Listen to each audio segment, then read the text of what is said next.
Bonjour et bienvenue à l'école, au collège. Non, parlons français, c'est facile. Je suis Raïssa Vlad avec Ioana. Bonjour Ioana.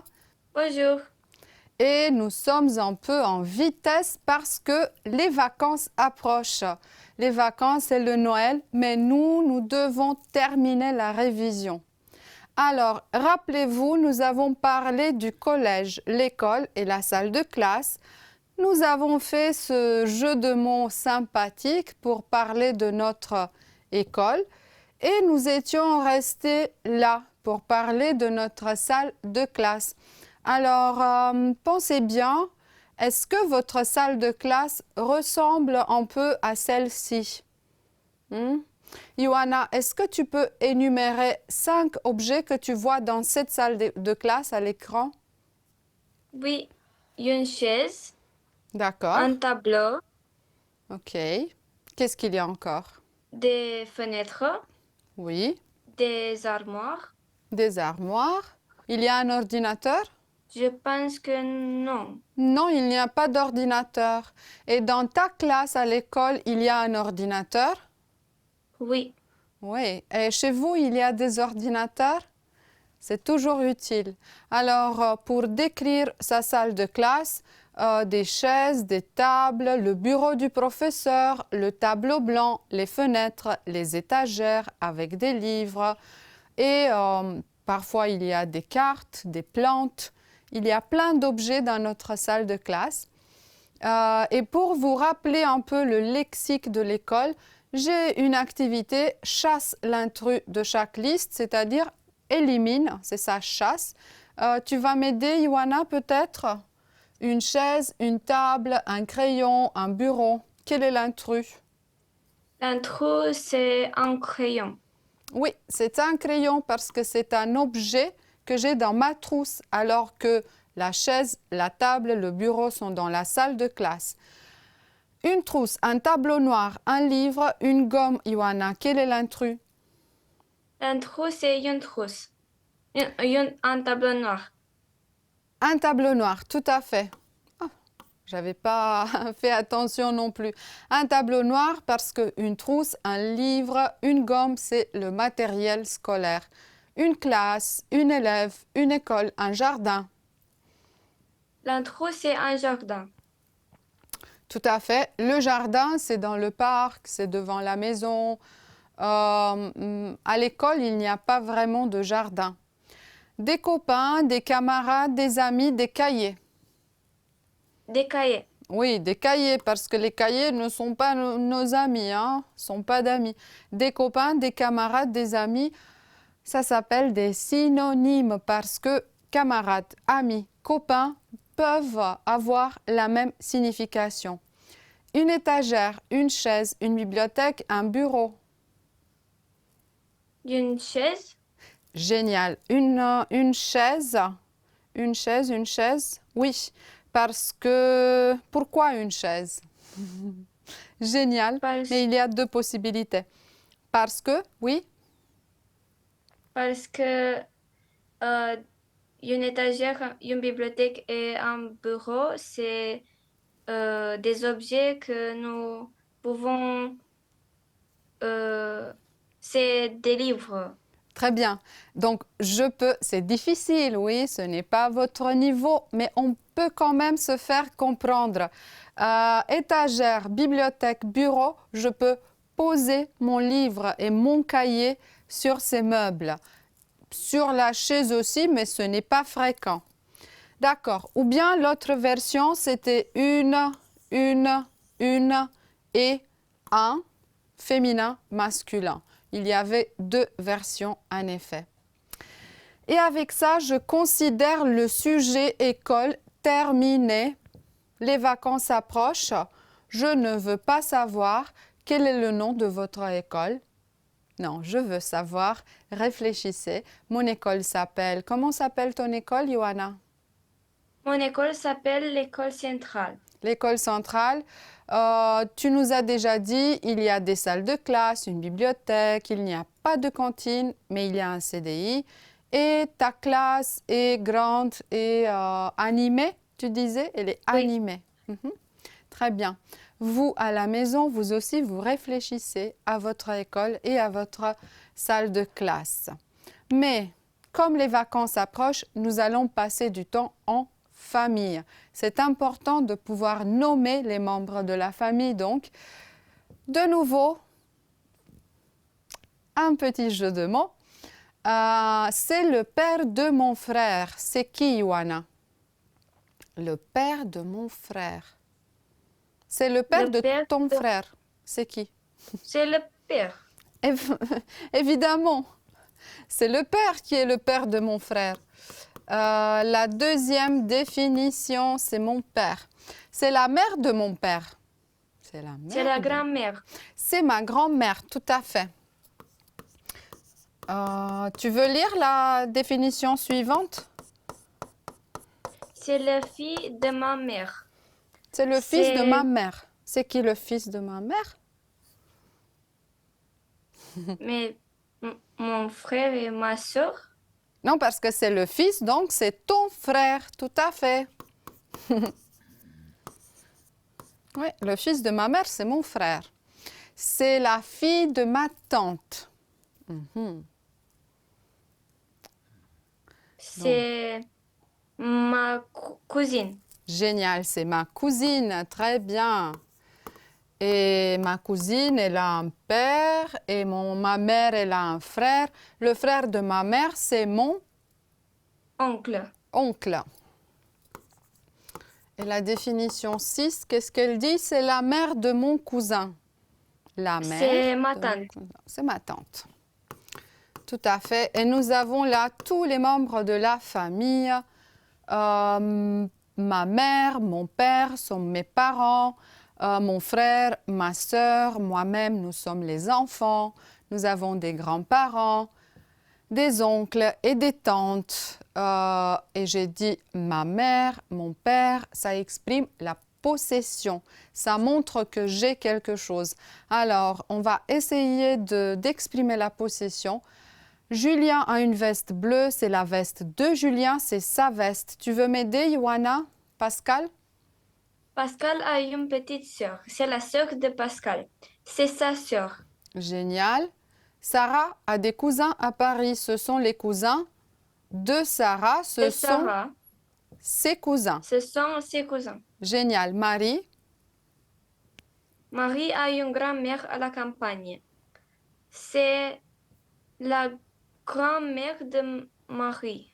Oui, ou bien c'est... C'est sa grand-mère. Très bien. Nous avons un professeur de français. C'est, Ioana? C'est notre professeur de français. Très bien. Et vous avez des tantes et des oncles. Ce sont... Vos tantes et vos oncles. Très bien. Vos tantes et vos oncles. Comme ça, très bientôt, je peux dire c'est mon cadeau de Père Noël. Mais encore un peu. Ioana, comment est ta famille? Ma famille est très grande. Très grande. Elle est nombreuse. Et combien de membres il y a dans ta famille? Dans ma famille, il y a 4 membres. 4 membres. Et quels sont les membres de ta famille? Ma mère, mon père, mon frère et moi. D'accord. Comment s'appelle ta mère? Ma mère s'appelle Michaela. Et ton père, comment il s'appelle? Il s'appelle Nicolas. Et ton frère, comment il s'appelle? Mon frère s'appelle Stéphane. Voilà. Et comme ça, Ioana, elle a présenté sa famille. Bravo, Ioana. Merci beaucoup. Alors, toi et ta grande famille, vous habitez... Et ça, c'est quelque chose que nous avons déjà vu, comme c'est la révision, je passe en vitesse. Vous habitez une villa en banlieue, un appartement dans un immeuble ou bien une maison loin du centre? Ioana, où habites-tu? J'habite dans un appartement. D'accord. Ton appartement est au centre-ville, loin du centre, en banlieue, c'est-à-dire dans un quartier? au centre-ville. Oui, je dirais bien, c'est au centre-ville. Et rappelez-vous, mon adresse est 15 rue de la Paix, mon adresse est 2 boulevard Victor Hugo. Et ton adresse, Ioana? Une adresse Mon inventée, adresse, hein? oui, Inventée. mon adresse est 26 rue des Fleurs. Très bien, 26 rue des Fleurs, parce qu'en français, j'ai d'abord le numéro et ensuite le nom de la rue. Voilà, vous habitez où? Quelle est votre adresse? Vous habitez dans une rue ou un boulevard, un appartement, une maison, une villa. Et qu'est-ce qu'il y a dans votre maison? Et qu'est-ce qu'il y a dans vos pièces, dans vos chambres? Là, nous avons dans l'image A une chambre et dans l'image B, nous avons un salon. Oui. Je vous rappelle, tu m'aides avec la lecture du texte dans cette chambre, Ioana? Oui, dans cette chambre, il y a un lit, une table de nuit, une fenêtre, une armoire, une lampe, un bureau et une chaise, un tableau, un tapis. Très bien. Et dans ce salon, il y a, je peux regarder là, une bibliothèque et des étagères pour les livres, un canapé et 2 fauteuils, une table basse, une table et 2 chaises, une lampe, 3 tapis, une commode, des tableaux, 2 fenêtres. Ouf, il y a beaucoup de meubles dans ce salon. Et dans ton salon à la maison, Ioana, qu'est-ce qu'il y a dans ton salon? Dans mon salon, il y a un canapé, Un canapé, c'est bien. deux fenêtres, D'accord. un tapis et un télé. Et une télé, génial. Et dans ta chambre? À la maison, dans ta chambre? Dans ma chambre, il y a mon lit, mon bureau, une chaise, une armoire, une bibliothèque et une lampe. Très bien, je joue au tableau. Pour décrire sa maison, on peut énumérer les pièces, mais on peut très bien aussi les décrire un peu. La pièce est grande et belle, il y a beaucoup de meubles, le canapé est blanc, les fauteuils sont marrons, la table basse est ronde, nous avons fait les formes, la grande table est ronde aussi. La bibliothèque est rectangulaire, les tapis sont rectangulaires aussi, il y a aussi des plantes vertes. Et quelque chose que nous avons fait en vitesse, et c'est une leçon qu'on va refaire en 2025, pour décrire une pièce, je peux aussi localiser. La table basse est devant le canapé, regardez. Et la bibliothèque est derrière les fauteuils, derrière. La plante est sur la bibliothèque. Le tapis beige et noir est sous la table. Et sur la commode, il y a, regardez, une lampe. Dans la pièce, il y a 3 tapis. Et entre le canapé et la table basse, voilà ici, il y a un petit tapis blanc. Rappelez-moi de revenir là-dessus l'année prochaine parce que maintenant nous avons encore un peu de temps et j'ai envie de vous apprendre à parler des vacances et du Noël. Alors, pour se préparer pour les vacances, on doit parler des fêtes, les fêtes chez moi, des saisons et de la météo un tout petit peu et surtout des fêtes en France et surtout des fêtes d'hiver. En vitesse, les saisons et la météo, il y a 4 saisons bien sûr, le printemps, l'été, l'automne et l'hiver. Et maintenant, c'est l'hiver. Même si je suis en rose, dehors, c'est l'hiver. Mais on ne va pas dire qu'il fait bleu. En hiver, on va dire qu'il fait mauvais, il neige, il fait froid. Et les mois de l'hiver sont décembre, janvier et février. Et au printemps, au mois de mars, avril et mai, alors il fait beau, il pleut, il fait frais. En été, en juin, juillet, août, il fait beau, il fait chaud et le soleil brille. En automne, septembre, octobre, novembre, il fait mauvais, il pleut, il fait du vent. Alors, c'est comme ça. Mon anniversaire est en hiver, en janvier. Et ton anniversaire, Ioana, c'est quand? En quelle saison? Mon anniversaire, c'est dans le printemps, Mhm. au mai. D'accord. Donc, mon anniversaire est au printemps. Alors, mon anniversaire est au printemps. En mai. Et moi, mon anniversaire est en hiver, en janvier. Voilà. Et en hiver, il y a aussi plein de fêtes en France. Vous allez voir. En hiver, il y a... Tu reconnais cette fête, Ioana? Oui, C'est quelle fête? c'est le Père Noël. Pas encore, c'est la Saint-Nicolas. C'est le 6 décembre.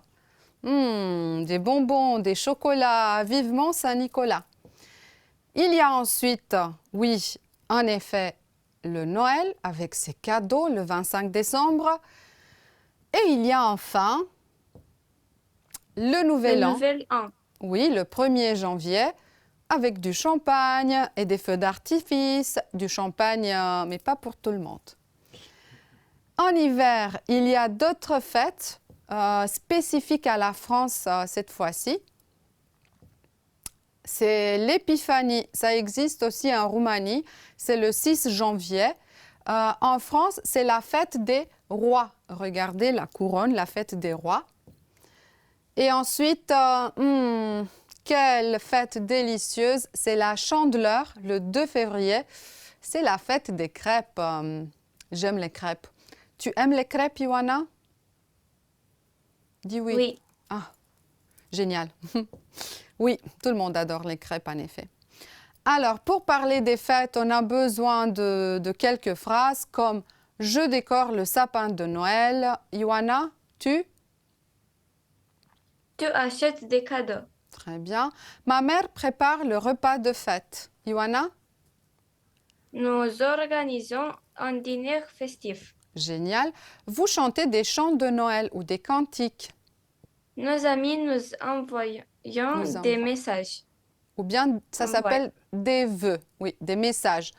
Dans le passé, dans la préhistoire, on envoyait des cartes de vœux. De nos jours, on envoie des textos, mais des vœux aussi pour Noël. Et ça, c'était pour nous rappeler en vitesse. Même en vacances, il faut se rappeler des choses, ou avant les vacances. Les verbes en ER que nous avons vus ensemble pendant cette période. Vous vous rappelez, je décore, tu décores, il, elle décore, nous décorons, vous décorez, il, elle décore. Mais aussi des verbes un peu spéciaux parce que le français adore les exceptions et les spécialités. J'achète, tu achètes, il, elle achète, nous achetons, vous achetez, il, elles achètent. J'achète des choses dans un magasin. Envoyer, j'envoie, tu envoies, il, elle envoie, nous envoyons, vous envoyez, il, elles envoient. Envoyer, envoyer, envoyer un message, envoyer une lettre, c'est transmettre quelque chose, disons, à distance. Des verbes réguliers. On va juste commencer cet exercice. Ioana, tu m'aides un peu pendant les vacances de Noël? Ma famille et moi, nous préparons un grand dîner de fête. Ma sœur? Ma sœur décore le sapin avec des boules et des guirlandes.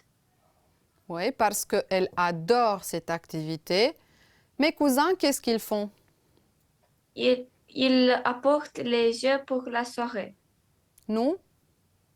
Nous jouons à des jeux de société ensemble. Ma tante fait un énorme gâteau. Vous allez voir son nom. Mes grands-parents aiment. Mes grands-parents aiment chanter des chants de Noël, alors ils essayent d'impliquer tout le monde. Voilà. Et vous, que faites-vous pour les fêtes?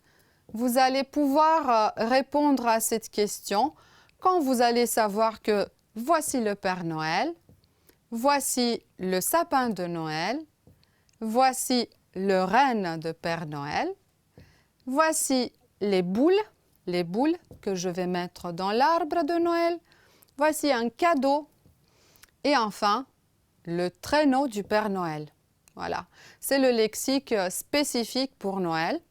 Alors, Ioana, tu veux lire s'il te plaît? Oui, à Noël, tous les enfants sont contents.